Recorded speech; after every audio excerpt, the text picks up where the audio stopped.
BJP के तर्जुमान अल्ताफ ठाकुर ने national conference के सीनियर लीडर अकबर लोन पर रद्द-ए-अमल जाहिर किया। ठाकुर ने कहा कि नेशनल कॉन्फ्रेंस हमेशा चीन और पाकिस्तान के एजेंडे की हिमायत करता है। वो एक बार फिर जम्मू कश्मीर असेंबली में पाकिस्तान के हक में नारे लगाने वाले हैं, लिहाजा उनकी तहकीकात होनी चाहिए। पहले ये देखना जरूरी है कि क्या वो आर्टिकल की मनसूखी के खिलाफ दरखास्त दायर करने के अहल है या फिर नहीं।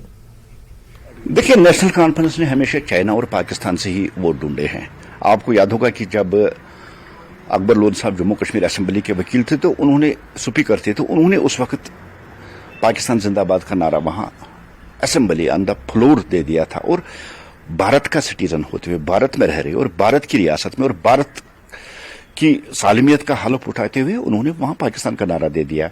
ये पाकिस्तान की पॉलिसी है और जिस पॉलिसी को वो अडॉप्ट कर रहे हैं, जिस पॉलिसी को वो यहां चला रहे हैं कि आज पार्लियामेंट मेंबर होने के बाद दो बार वो पार्लियामेंट मेंबर रहे, उसके बाद भी वो मैन पिटीशन है जिन्होंने 370 के खिलाफ पिटीशन लगाई है।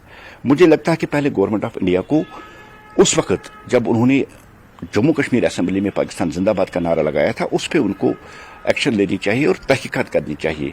और जो वो पिटीशन उन्होंने दायर दी है, और देखना चाहिए कि वो आदमी जो अपने आप को पाकिस्तान के साथ जोड़ता है, जो जम्मू कश्मीर की असेंबली में पाकिस्तान जिंदाबाद के नारे लगा रहे, क्या वो एलिजिबल है इस पिटीशन को दायर करने के लिए। क्योंकि आइन का हलफ उठाते हुए, आइन की पासदारी का हलफ उठाते हुए जम्मू कश्मीर असेंबली में पाकिस्तान जिंदाबाद के नारे लगाना ये दर्शाता है कि वो अपने आप को पाकिस्तानी शहरी मानता है।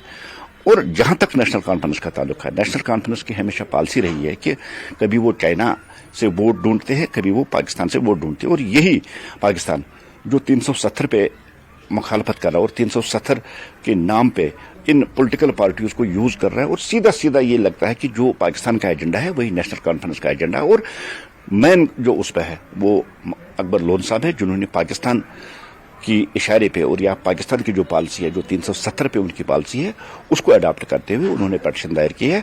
मेरा गवर्नमेंट ऑफ इंडिया से यही अपील रहेगी कि पहले आप उस तहकीकात कर दीजिए जब उन्होंने जम्मू कश्मीर असेंबली में 370 खत्म होने से पहले जब उन्होंने वहां पाकिस्तान जिंदाबाद के नारे लगाए, उसकी तहकीकात होनी चाहिए।